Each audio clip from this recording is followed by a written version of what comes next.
this project launch of Succeed. I suppose just a small bit of housekeeping before kind of getting into the launch, I suppose, proper. So as you can see, that this session has been recorded and will be available on the TUL website afterwards. If you don't want to be obviously to be visible for the recording, just please you can turn off your video. And obviously we're well familiar, I suppose, at this day and age now, that just to mute our microphones if we're not speaking. We're very happy for people to kind of engage throughout the session. I suppose while people are speaking, maybe if colleagues looked at using the chat, you can see here on the agenda at the very end, we have time for the questions and answers, and hopefully we'll have the time to answer everyone's questions, and hopefully we're inundated with questions. But if there's any questions that we don't get a chance to do during the session, we'll follow up with afterwards. There's no problem like that. The structure today is the session properly. I suppose the launch officially will be opened by Maurice Birmingham, our head of student engagement and the head of teaching and learning unit in Cork. Stephen Cassidy then will speak, our Dean of Graduate and Quality Enhancement, and the Dean of Academic Quality Enhancement and Dean of Graduate Studies. I'm just going to give a short overview then of the actual project Succeed. Linda is going to talk about the intersection between studEntsurvEy.ie, the MTU Learning Unit, and student engagement initiatives. And then we're going to have a closing address by Aileen, who's our assistant registrar and head of student engagement from Kerry. Okay, so I think I'll hand over to you here, Maurice, if that's okay. Thanks, Sean. Thank you very much. And look, my job is always a very nice one at these things. It's just simply to say welcome and good afternoon, everybody, and welcome to this launch event for the Succeed project. And I had to write this down, actually, just like I didn't actually learn it off, Sean. So I'm sorry about that. Succeed, which is focused on standardizing the use and communication and capability of the student survey data. And I think we'll all agree that's a very important project for us all.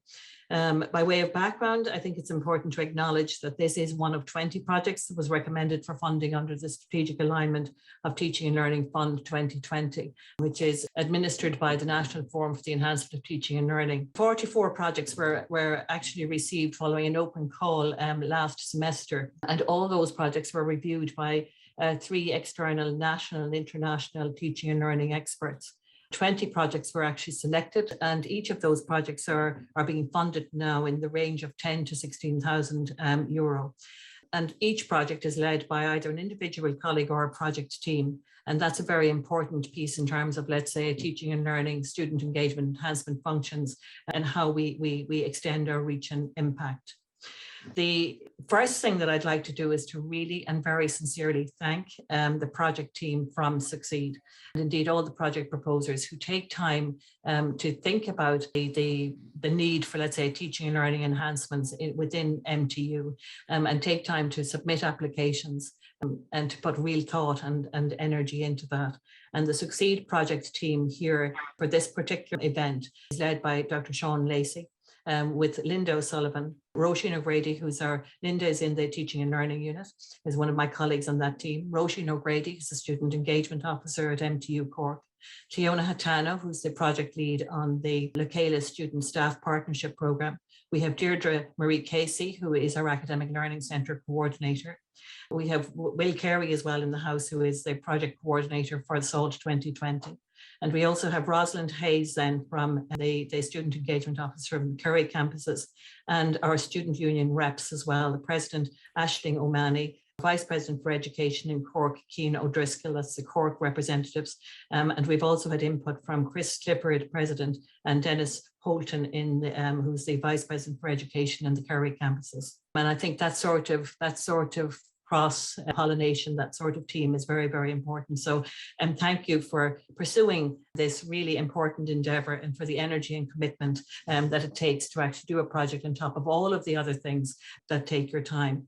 This is a very important project, and let's be clear about that. Student success is a national priority, and that's evidenced, I think, by the National Forum focus currently on student success, on the establishment of the National Student Engagement Programme, which is under the auspices of the Higher Education Authority, the QQI and the USI, and the ongoing, I think, and increasing interest in the student survey data and TLASE, as we call it, Teaching, Learning, Assessment and Student Engagement Enhancements at say, HEA Strategic Dialogue and in our reporting that we do to the QQI.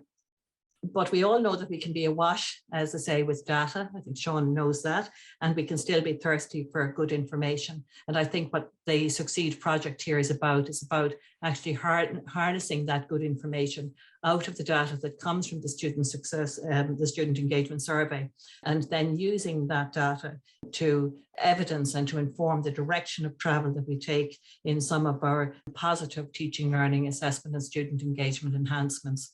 And we would like to see more of that happening.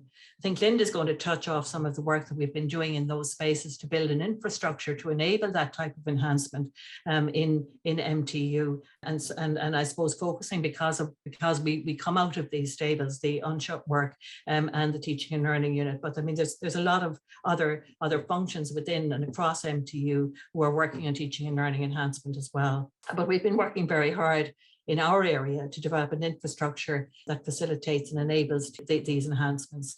And we're very interested in the notion of distributed leadership. Project proposers, make no mistake about this, are change agents. You are change makers, you are influencers. And we're here really to support that. And those processes that we are putting in place around teaching and learning, let's say enhancement funds, our learning communities and so on, it's to extend that reach and impact through collaboration. And these are important things for us. And we've been recently awarded probably €1 million in performance funding for work that was evidenced in a case study that looked at that distributed leadership, the notion of teaching, learning, assessment and student engagement enhancement, student staff partnership and distributed leadership. And that case study was selected by the president and exec and submitted to the HEA. And that funding will enable us to develop a little bit further things like a recognition framework for staff and students who engage in TLASE enhancements. And so watch out for our news on that. And we're currently supporting over 30 learning communities. So when we talk about infrastructure, learning communities at different stages of development, from incubation out to learning communities who are actually applying for Delta awards and so on. And we have currently across MTU over 40 teaching and learning unit, and sadly the strategic alignment for teaching and learning enhancement resourced projects. So I think that's a testament to the kind of energy, I guess, that exists out there within the community of superb staff that we have working with us, a community of energetic, invested educators. And we put out the call, and to be honest with you, we're always delighted with the kind of response that we get. And feedback from those projects would indicate very strongly to us that there's a lot of fun, energy, something that we talk about, and we were talking about it at meetings this morning with a couple of other projects, about mojo, about sharing, about peer support, about collegiality that happens in these projects. I think that's, if you like, another benefit, not just having the outcomes of a Succeed project here, for instance, but we also have what happens within that team of the sharing, of the understanding that's created and the relationships that are built. So those kind of supported spaces for teaching, learning, assessment and student engagement enhancement are really important in the way that we work. And those kind of solutions and challenges and possibilities being evidence informed is really, really important. It's vital actually to what we're doing. And the quantitative and the qualitative data, that the quantitative that comes from the student survey, for instance, and then the qualitative data that we are able to when we go digging around those red flags, and we use, let's say, process of student staff partnership to better understand what it is that students are telling us about their teaching and learning experience. Well, then that's critically important for us in terms of a direction of travel for some of the projects that we're doing. So we're building on that type of information. I think that's really important. And so I'd like to acknowledge the work in that space of the Lacala program as well, which is the student staff partnership work that we're doing together. And Fiona Hatano's in the room and has been involved in that. So, folks, I think those are just some of the senses of what we're about and why this projects like these are really important. They're not just important either in the period of time that the project happens, but the sustainability of the work that we're doing here. And I think, Seán, there are really nice things happening in this project that we will take forward, we hope, beyond the project period. Finally, then, just can I acknowledge the support of our registrars and the president in all of the work that we're doing. And they're very interested in what's emerging out of these spaces. So I think my job is to hand over, or is it yours, Sean? I'll hand back to you, and we're handing on, I think, to Stephen. Perfect. Thanks, Sean, and thanks, folks. Thanks very much, Maurice. I think when you start talking about teaching and learning and student engagement initiatives, like there's so many ongoing, and I think that's just down to the phenomenal support of the teaching and learning unit and our student engagement offices across our campuses. So it's a testament to your great support that there's all these projects that we can have the opportunity to be presenting on. So thanks very much, Maurice.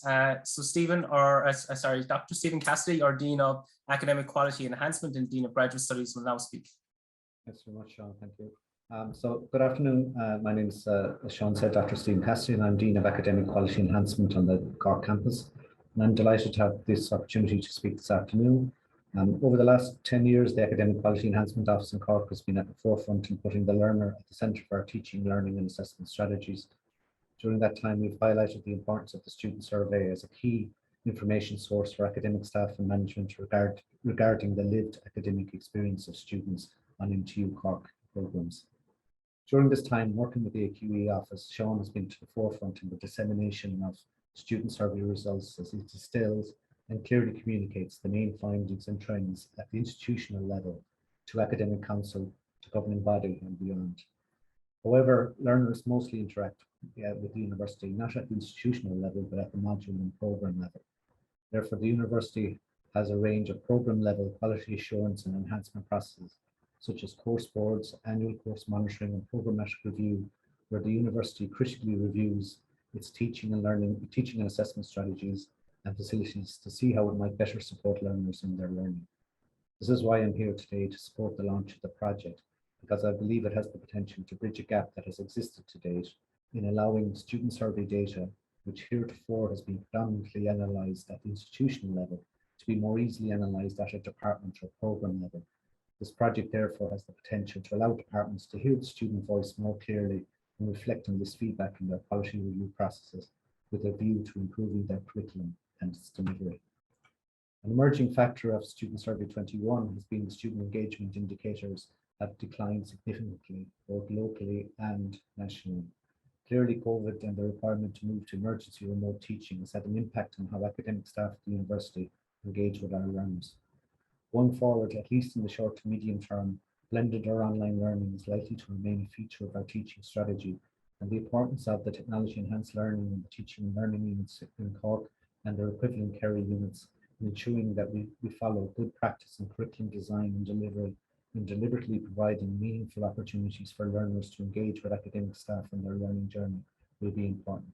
Again, the SUCCEED project has the potential to provide programme teams with meaningful data with regard to these important indicators.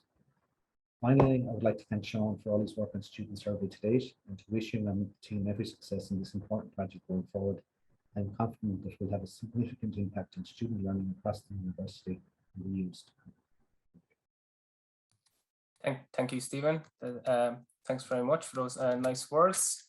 I think what we'll do now is I'll just move into the next part of today's launch, which is where I'm just going to give an overview of the SUCCEED project. Similar to what Maurice said earlier, sometimes I'd nearly have to kind of say, look, what does SUCCEED stand for? But I think in the past week with preparing for today's launch, it is ingrained a bit more now. So it's standardising the use, communication and capability of student survey data. It would have been mentioned earlier by Maurice and Stephen that this project is very much a campus-wide or a university-wide project involving colleagues from the Department of Mathematics, Teaching and Learning Unit, our student engagement offices across the two campuses, along with our students unit across both campuses as well. I'm just going to give a very, very brief overview, I suppose, idea to what the student survey data actually is, or what student survey actually is for anyone that's unfamiliar with it. But it's our national survey which was piloted from 2013 to 2015. Based on the learnings from those couple of years of the pilot, we I suppose set a definite structure to the survey in 2016, and it's made up of approximately 70 questions, where the majority of them are put into these categories called actually indicators. And what it's looking at measuring is just, I suppose, overall gaining, I suppose, insight into students' ability to develop key capabilities such as critical thinking, writing skills, communication skills, and so on.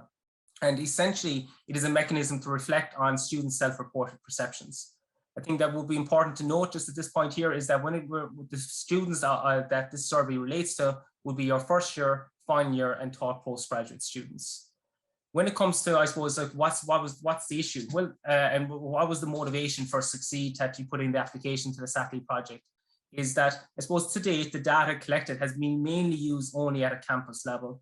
Now, I do say mainly because there are instances, and I know from talking to colleagues in the Cork campuses and the Kerry campuses, that there has been use of it at program levels and academic unit levels, but it's not widely used. And I suppose it rightly so to a certain extent, because there are concerns over low response rates at an academic unit level and at a program level. But we're now at the point that we've been gathering data for over 6 years, so there must be something from it. And there is, even if we have a low response rate at a particular level year on year, if we look at merging the data and looking at it longitudinally, there will be some insight from that. And I suppose that's where we felt that a reliable and I suppose a consistent structure, reporting structure to how student survey data could be presented at academic unit level and program level would be very beneficial to the university. So that led to the project Succeed. And for this project, we have 3 phases for it. The first phase was to produce a standardized reporting structure based on the 9 indicators that will be reproducible across academic units and program levels. The second part of the project, so phase 2, is where we're going to look at engaging with academic units, both students and staff within the units, I suppose, as a way to close out the feedback loop in one aspect, but also as a way to showcase the use capability of student survey data, as a way to, I suppose, celebrate success, see how the data could be used in course board meetings, programmatic reviews, being maybe an incentive for professional development of staff as well. And I suppose the third part to the project is based on the feedback that we would obtain from phase 2 from students and staff, that we're aiming to create these short video animations that we would circulate pre the next iteration of the student survey data, which will be, student survey data collection, which will be in February 22, which will be a means of, I suppose, promoting the survey before we actually looking at gathering the data, but also just a means of, I suppose, where we can say, look, we learned this, and these are the changes then that we've implemented because of that as well.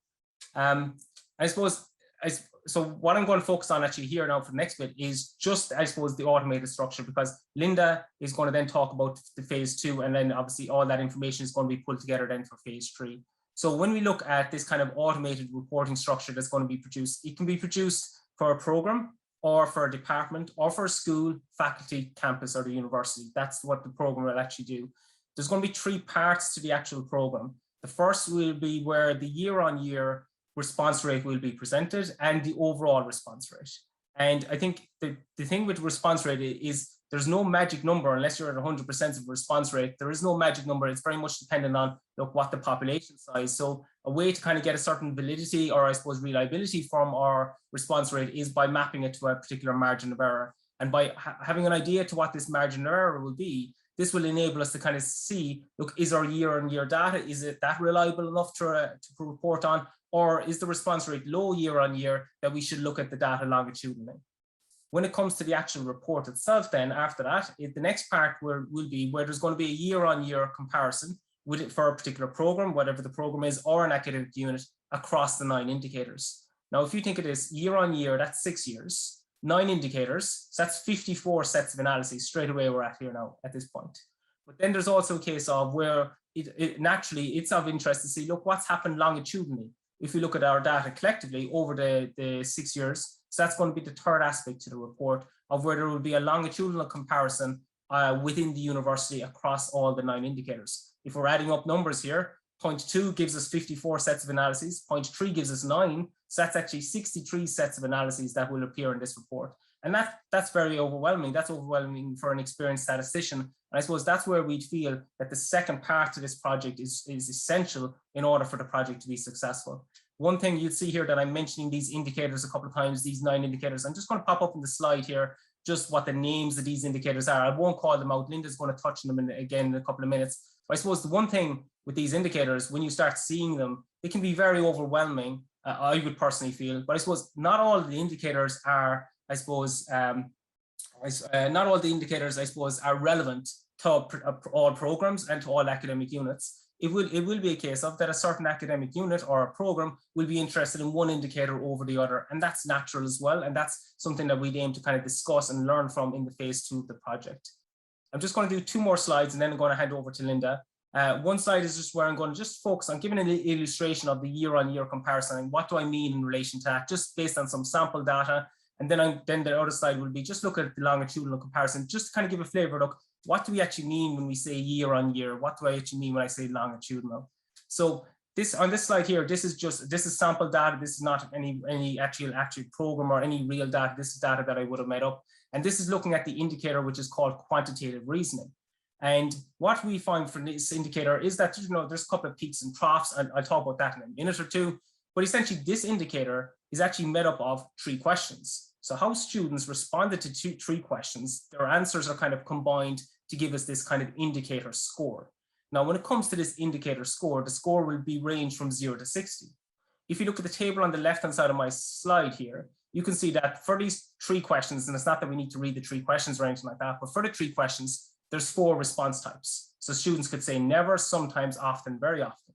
Now, if our scaling is 0 to 60 for an indicator, that means when we think of those 4 response types, if we're scoring from 0 to 15 in an indicator, that means the majority of the time, students are saying never to these questions. Sometimes is if we're getting a score back of 15 to 30 and so on like that.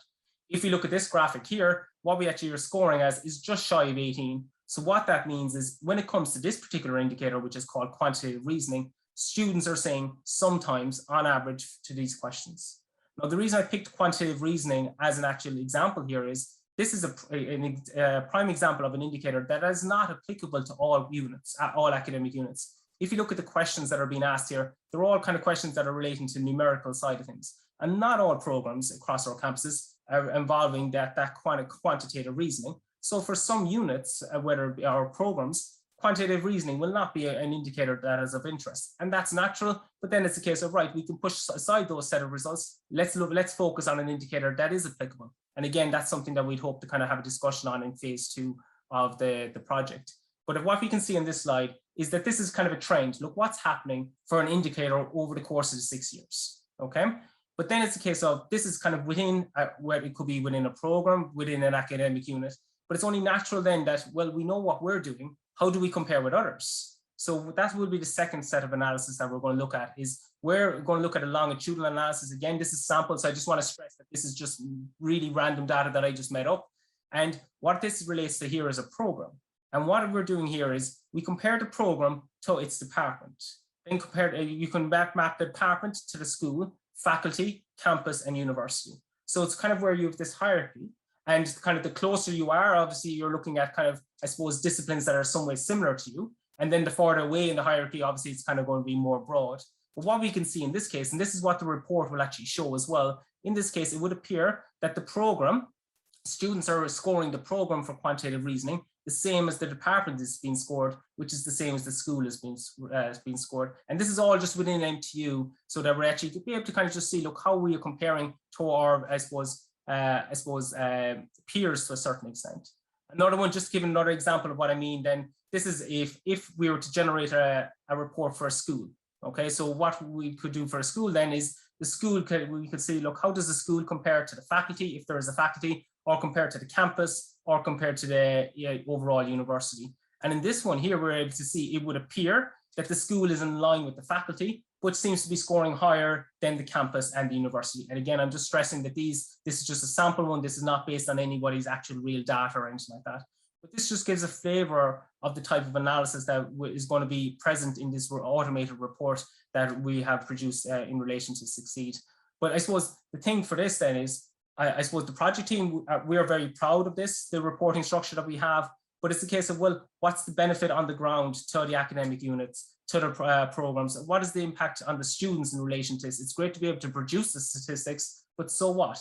Like where is the follow on from that? And that's really where we feel that the next step of Succeed, it really comes to the fore. And I'm going to hand over to Linda now, and Linda's going to talk about various initiatives in relation to teaching and learning and student engagement that we have in MTU. Over to you, Linda. I'll stop sharing there. Thanks, Sean. And I'll just start sharing. Sean, there's 2 questions there in the chat if you'd like to answer those while I get myself up and running here. Thank you. Thank you. So I was just saying, I just see marked as one there, so nobody missed anything. So are the indicators weighted in any way? You can weight them or you don't weight them. You have that option. And it's very varied in stats world whether you're right to even weight them.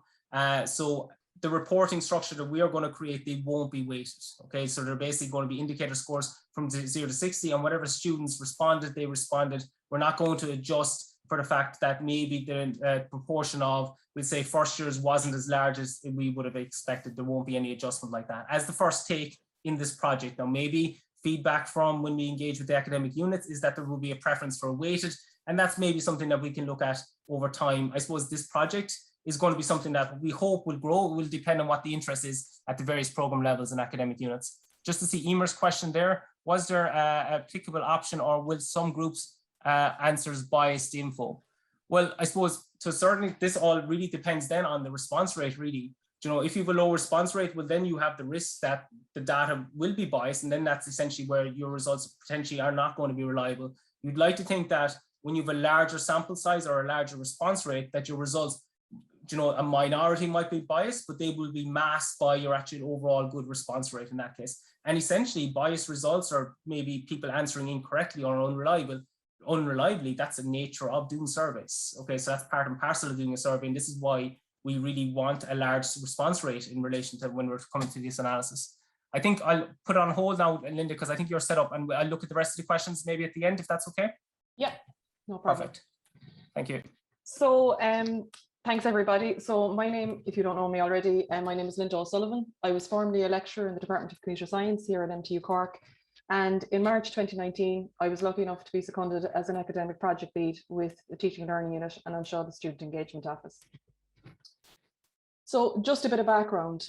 So in MTU Cork, TLU and Anseo, we work together with a common goal to enhance teaching, learning, assessment and student engagement.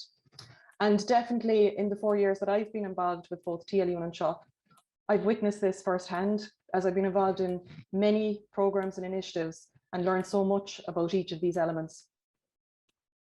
So Seán asked me here today just to provide a brief overview of some of the initiatives coming out of the TLU and Anseo that are available in MTU Cork that align quite closely with studEntsurvEy.ie indicators. Now, anybody who doesn't know about the work of TLU and Anseo, we could basically categorize our work into 4 key areas. We've got professional development opportunities for students and staff. And you might see here some logos that you might be familiar with. So we provide workshops and seminars, things like conversations on teaching and learning, 2 small seminar series, etc. We provide professional development programs such as our MA in Teaching and Learning, the National Forum Digital Badges, and also coming soon, we have our EPD program, which has been main-schemed for MTU. So you'll be hearing more about that shortly. And also the new EDGE graduate development program. Also then we provide funding and research to staff and students through our combined funding call. That combined funding call is made up of our Teaching and Learning Unit Development Fund, our Learning Community Fund, and the Transitions at MTU Fund.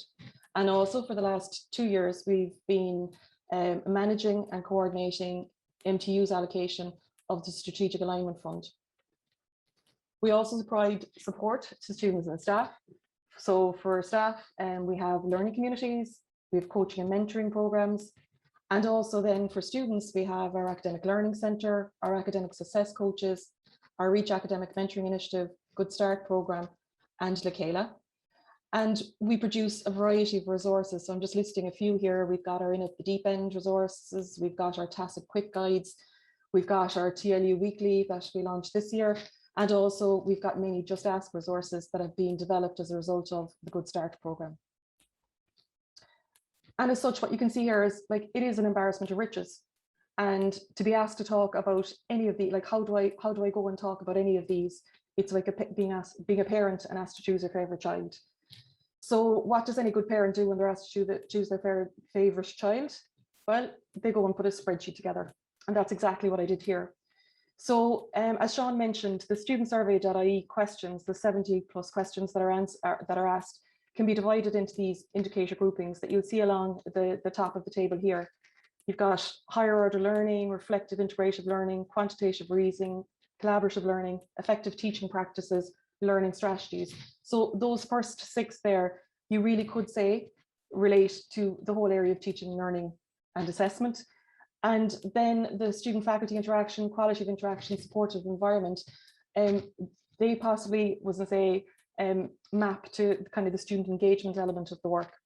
So what we attempted to do through this table is identify programs and initiatives that exist within TLU and Anseo and try and figure out which ones we could talk about here today. And as you can see, the green ones, the highlighted ones, are the favourite children. So they are the learning communities and Lacayla. So learning communities. So anybody who's not aware of what a learning community is, it's basically just a space and a structure for people to align around a shared goal or vision. And research has shown that learning communities are extremely effective, not alone in the educational setting, but also in the industry setting. And why? Because they basically allow the people to connect. They enable these people to set goals and measure collective progress towards those goals. They enabled shared learning to take place. They support the whole notion of distributed leadership, as Maurice mentioned earlier, and it accelerates progress towards impact at scale. So that's what I'm going to attempt to show here, the impact of a learning community. So in MTU Cork, the TLU has been supporting and providing small-scale seed funding to learning communities since 2016. So we started from nothing. And today in MTU Cork, we have 36 learning communities involving over 24 departments and over 300 staff. Now, we're not trying to claim here that every learning community is, all these learning communities, they're at different stages. Some are in the very early stages of development and some are really well established. But to evidence the impact of a learning community, I just chose one really well established learning community, and just to show you the type of work that they've been doing. So that learning community is the Maths Learning Community, and it was established back in 2016, 2017, in that academic year. And here I'm just listing some of the aims of that learning community. And 4 of them, the first 4 are quite generic really as such: creating or fostering an enthusiastic community of 3rd level maths educators, providing a space for conversations on maths education, sharing ideas, examining good practice, exploring, and this last one is I suppose very targeted, exploring how to share good practice in survey design with the larger MTU Cork community. So they were the goals, or they were the aims of this learning community. And then let's look at what they have achieved. So to begin with, this learning community not alone applied for funding to form their learning community, but came back then to the TLU and pursued a number of different projects over the last 5 years. The first project that I'm going to highlight is the Transposition project. And the Transposition project is really a project about algebra really as such, and rearranging algebraic equations. So the group identified a problem that is prevalent not just in NTU, it's prevalent in higher education in general, and even at 2nd level education, when it comes to the rearranging of mathematical equations. And it might be considered just a maths problem, but no, it is actually more than a maths problem. It expands beyond the maths realm as such into other disciplines as well. So you can have a student who studies economics who has difficulties with this concept of rearranging mathematical equations, and equally you could have a student in engineering who's struggling with rearranging mathematical equations. So what this project basically was about was developing resources for students and also for staff, non-mathematics staff as such, to overcome some of those problems. So that's been a very effective project. There was also the Mic Drop project, where the mathematics learning community worked with the Department of Civil Structural and Environmental Engineering and developed a set of resources and exercises for students in that faculty to demonstrate the relevance of mathematics to their studies. The last 2 projects then are very much about that last aim for the learning community, the whole area of survey design, etc. So the Quartiles project and the Required project are all about the design and planning and the research ethics around questionnaire design. So that seems like a lot in 5 years. But not alone have this group applied to the TLU for funding, they've also grown in stature and confidence. And in the last 2 iterations of the Strategic Line of Teaching and Learning Enhancement Fund, they've been successful in securing funding to pursue their goals as such. So in 2019, they were one of 9 large-scale teaching and learning enhancement projects that were funded. That was the Spirit Maths project, which looked at developing digital or improving digital maths resources based on student feedback. And then in 2020, we have 2 projects, Spirit Maths Extra, which builds on the original Spirit Maths project, and also the Succeed project, whose launch you're at today. And then, as I think Maurice mentioned previously, like, why do people do this? Surely, don't they have enough work to do already? But I went to a colleague of mine, Julie Crowley, who's also in the maths department, and asked her, well, look, why do you get involved in your learning community, or why? And I'm just going to read a quote from Julie. And Julie said, being a member of the maths learning community has been a great experience for me on many levels, as well as the many professional development events, project ideas and collaborations involved. It has been fun and great for morale. It has definitely energized the mathematics community, evidenced by the many varied and groundbreaking projects undertaken by members of the maths learning community. And I'm going to include the last of it, thanks to the TLU for making it so easy. So there's definitely a level of appreciation there. We've seen the level of impact of the projects that's been created. We've seen that it's energizing, that it's morale boosting, and it's impactful. So the next favorite child in the family of programs from TLU and Anseo is Lekela. So for anybody who doesn't speak the Irish language, Lekela is the Irish word for together. And I suppose the concept for the program basically comes from the old Irish adage, Ní neart go cur Lekela, there's no strength without unity. And the aim of the Lekela program is to empower students and staff to collaborate as equal partners, open to listening and learning from each other's perspectives and experiences. And it provides a space for students and staff to work together to develop and enrich their learning and teaching experiences, and to move away from that traditional consumer provider role that can be prevalent in higher education. So the Lekela program offerings come under 3 headings. The first is the whole area of surveys. So the Lekela program, the surveys provide opportunities for students to share their opinions and thoughts on various aspects of teaching, learning, assessment and student engagement at MTU. So we achieve this obviously through surveys and polls, and also we'd count studEntsurvEy.ie within that element. Secondly, we provide consultations. So these are requested by faculty who want to gain a deeper understanding of particular experiences and the particular experiences of their students. And these take the form of small or large focus group sessions. Often staff, not alone students, but staff are invited to participate in these sessions. A series of topics or range of questions are agreed in advance. And then the sessions are facilitated by the Anseo team, and a report is generated at the end for action. We also then have the student-staff partnership and quality piece, where students and staff come together to work as equals in partnership and as mutual learners, each learning from each other's experiences, insights and expertise. And lastly, then, an emerging area that we're hoping you'll see evidence of later on this year is the whole area of student-led projects. So coming in 2021-22, we will be trying to roll out some student-led projects as we're partnering with MTU Cork Students' Union to achieve this. So that's the Lekela program. And then lastly, I just want to give you an example then of when these 2 initiatives come together, what is the impact of 2 such initiatives coming together.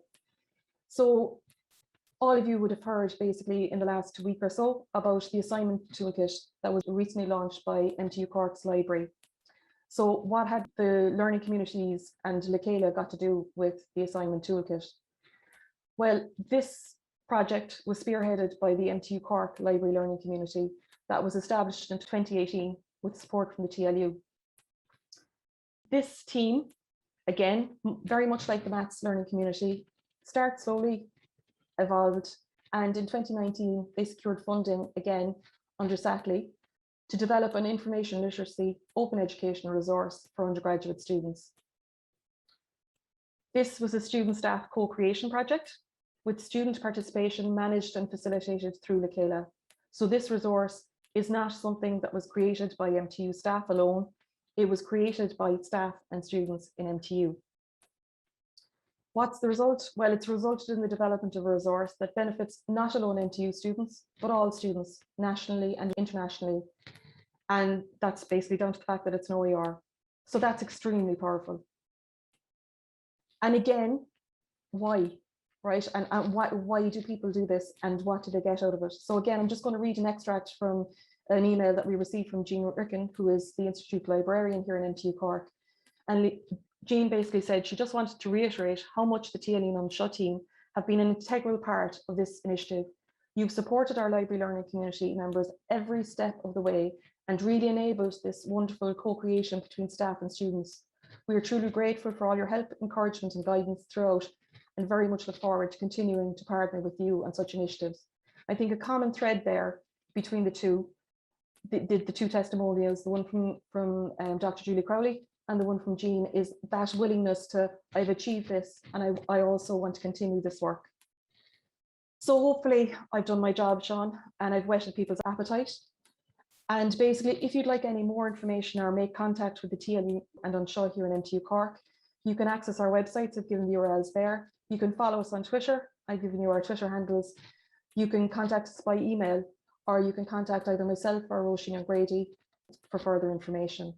So I think then, Sean, am I handing back to you? Yeah, thanks very much, Linda. That was brilliant to see. I suppose one thing that comes to mind when I think of the student survey, it in itself and the feedback that we get from it, and it's one thing that we often comes up in conversations and we're all aligned with, is that it's one part of the puzzle.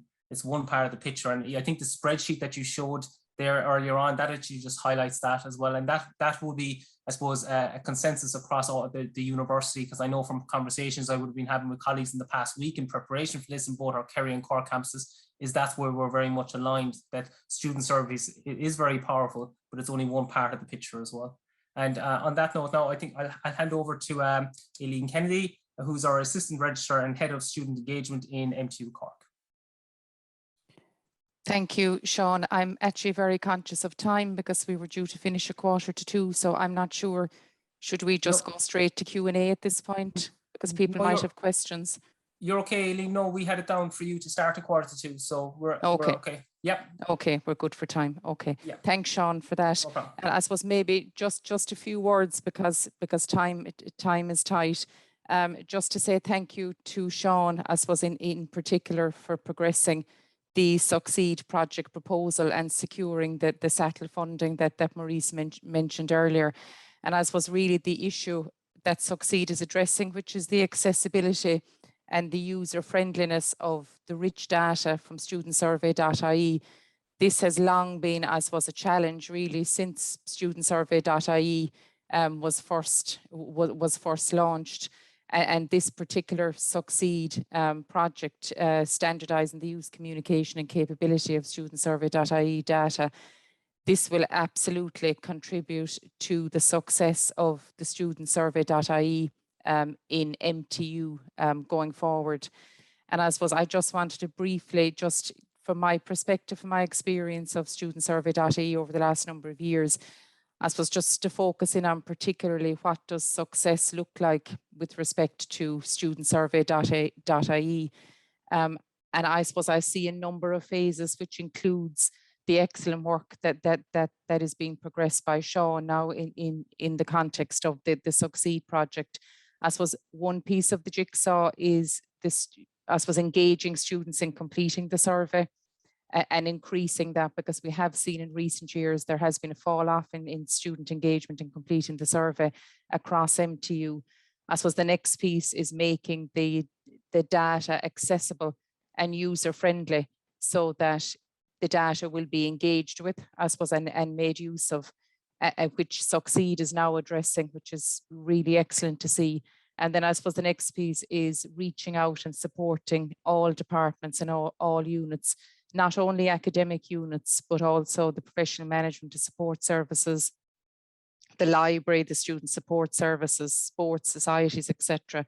Because there are areas in studEntsurvEy.ie that are relevant to other areas, as well as teaching and learning, I suppose, inside the classroom, co-curricular, extracurricular, etc. So working with all departments and supporting them to engage with the data and to make use of that data, which, as I said, Succeed is certainly addressing that. So that's excellent to see. I think another, I suppose, two pieces to that jigsaw. So we have the 360-degree, I suppose, if you like, use and benefit of studEntsurvEy.ie. It's that closing the loop, which I see Martha has just put a comment in relation to that. It's, I suppose, those pieces of the jigsaw where we feed back to students in terms of what the data has told us as an MTU community, as an MTU staff community, and how we feed forward with those actions. And I suppose in particular, that piece, I think we need to be saying to students, you know, what did you say to us and what we have learned from what you have told us, you know, what is working well, what have you told us, you know, let's celebrate together what's working well between us, and then what needs improvement, and what you as students told us about what needs improvement. But I suppose my view on that is very much it's partnership with students, and it's about what will we together with students and staff do in response to what the data has told us. So I don't think it's simply a case of the students have said this, so we as a staff or an MTU community is going to do that in response. It's what can we do together, because some of the feedback that's required, and we've certainly seen this in how we've rolled it out on the Kerry campus, some of the feedback actually puts it up to students and us to feed back to students. Well, maybe the student needs to do more in this regard or another regard or whatever it might be. So it's about shared responsibility between students and staff to enhance the students, I suppose, teaching, learning experience, as well as their broader student experience while they're with us as part of MTU. So I think that partnership piece in terms of closing the loop with student feedback and feed forwarding, I suppose, on the actions that needs to be addressed must be done in the context of student partnership. And in student partnership, there's shared responsibility, and there's shared responsibility between, you know, of students and of staff to work together to improve, I suppose, and enhance all of our experience, staff and student experience in MTU going forward.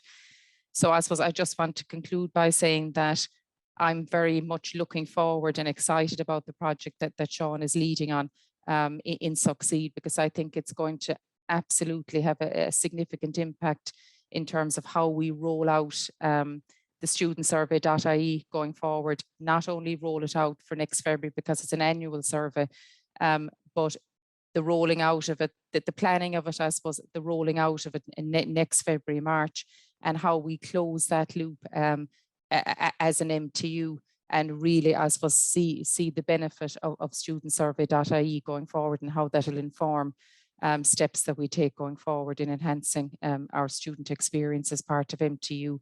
And I suppose the other piece, I think, and Seán and I have discussed that in conversation this week, is that I think the studEntsurvEy.ie survey needs to be the primary survey that we use in hearing what our students have to say to us, and how we're going to, in partnership with students, enhance all of our experiences as part of MTU.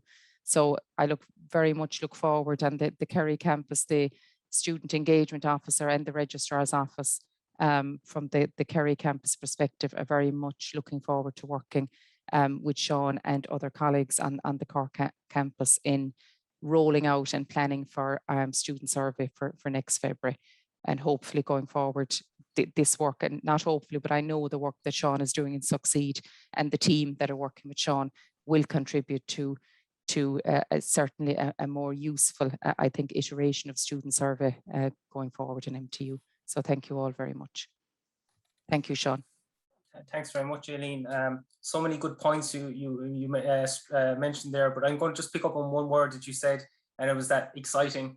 You know, I do feel that we're at this exciting part of the project as well, of where we're now going to be looking to engage and looking at closing out that feedback loop. And you meant the words that you mentioned about celebrating. I think that's one thing, that big advocate of that we should be celebrating our success, but then obviously learning from that, like, what do we do well here, and can we apply it to maybe another area as well. So I definitely feel that for this project itself, we're at a very exciting part of it, because essentially the automated reporting structure is there, it's set up, it's good to go.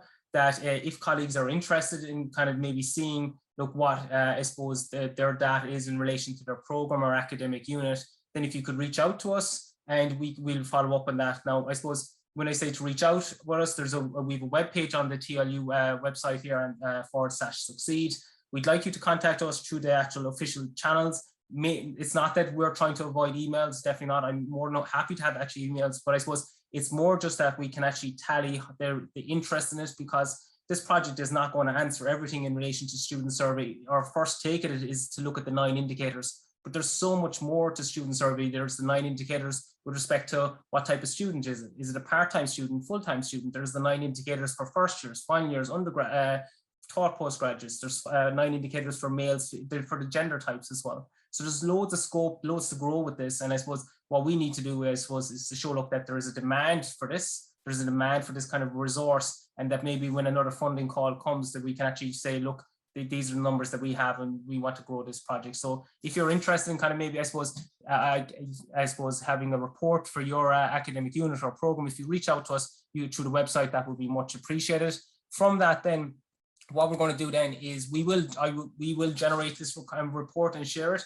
I suppose it's just, there will obviously be a certain level that, you know, for me, I can't go off and just say, oh, I want the report for the School of Science and Informatics. You know, the head of the School of Science and Informatics would need to have a bit of oversight of that as well. Okay, so there will be that small bit of aspect that we can't just generate every report for anyone that comes in. There needs to be a bit of, you know, I suppose I suppose not, I'm trying to think, I'm lost for actually the word here, but I suppose a bit of oversight. A process, Sean. I think you need a process. That's exactly it. Thanks very much for Maurice. So there will be that element to it. And then I suppose after that, then from that, what we'll be looking at is to engage with the students and staff from the various areas for maybe all indicators, or I'd be more thinking it's probably for just a number of applicable indicators, and look at mapping the learnings from those indicators to the various initiatives that we have in the teaching and learning unit and the student engagement offices across our campus. I suppose for that now, we're actually, I'd just like to say thank you very much for your time. We're going to be still have a bit of time to take a couple of questions. So I know there's some in the chat that I can follow up on that we mentioned earlier, but in case anyone's leaving, I'm going to leave here at or has to leave for 2 o'clock or early. Thanks very much for coming along and supporting this project. It's a project that we're very much excited for, and it is a project that is a university-wide project that it is based on from the Department of Mathematics. We have the teaching and learning unit, our student engagement offices, and our student unions across the campuses as well. So I think without kind of saying goodbye completely, what I'll do now, if that's okay, is I'll move over to the chat just to see, is there any kind of questions? So Marta, I was going to go back to Marta's question, because I think you're next in line, Marta, there, when we were around past. It was that you were interested in whether some factors which students might use to a greater degree. Maybe it's a case of now of a conversation, but when you say factors, do you mean like a certain type of characteristics, like a demographic type of student? No. Hi, Sean, and thanks so much.